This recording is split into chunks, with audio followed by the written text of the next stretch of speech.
Pernahkah kamu berpikir siapa dirimu sebenarnya? Apakah aku yang kamu kenal benar-benar milikmu atau justru hasil dari cara orang lain melihatmu? Pertanyaan sederhana ini menjadi dasar bagi George Herbert Mead, seorang sosiolog Amerika pada awal keabad 20 yang mencoba memahami bagaimana manusia membentuk dirinya melalui hubungan sosial. Mead hidup di masa ketika ilmu sosial baru mulai bertanya tentang kesadaran manusia. Saat itu, banyak pemikir menganggap pemikiran dan identitas berasal dari dalam diri. Tapi Mead menolak pandangan itu. Ia percaya bahwa diri kita tidak lahir begitu saja, melainkan dibentuk oleh interaksi sosial sehari-hari. Ia mengamati hal-hal kecil dalam kehidupan, seperti sapaan di jalan, senyum balasan, dan juga cara orang menanggapi ucapan. Bagi Mead, disitulah kehidupan sosial benar-benar terjadi. Manusia, katanya, adalah makhluk simbolik. Kita tak hanya bereaksi pada dunia, tapi menafsirkannya lewat makna. Dari pengamatannya, lahirlah teori besar, interaksionisme simbolik. Diri kita tidak terbentuk melalui interaksi sosial, melainkan lewat simbol-simbol yang kita gunakan. Kita menjadi aku karena ada kamu. Tanpa orang lain, diri kita tidak pernah benar-benar terbentuk. Mead menyebut proses ini sebagai hubungan antara I dan me. I adalah sisi spontan dan pribadi dari diri. Sedangkan me adalah cerminan diri yang terbentuk oleh pandangan masyarakat.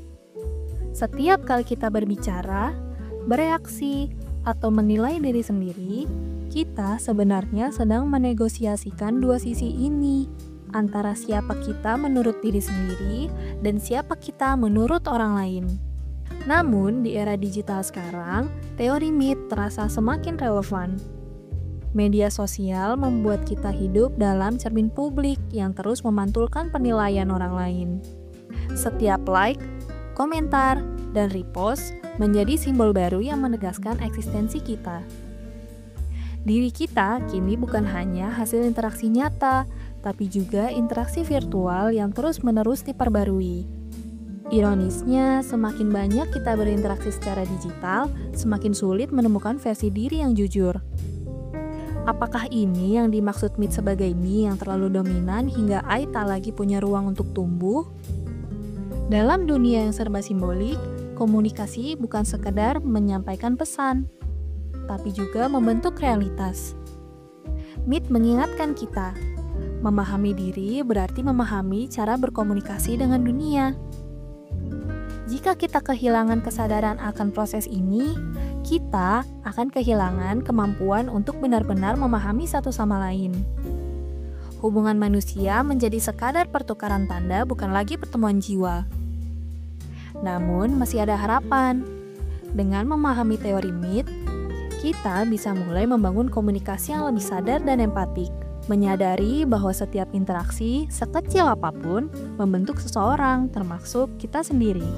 Kita bisa belajar untuk mendengar tanpa prasangka, berbicara dengan makna, dan memberi ruang bagi keaslian. Dalam setiap percakapan, kita punya kesempatan untuk menjadi bagian dari proses pembentukan diri orang lain. Dan mungkin disitulah letak kemanusiaan kita yang sesungguhnya. Mead mengajarkan bahwa diri bukan sesuatu yang kita temukan, tapi sesuatu yang kita ciptakan bersama orang lain. Jadi, siapa dirimu hari ini?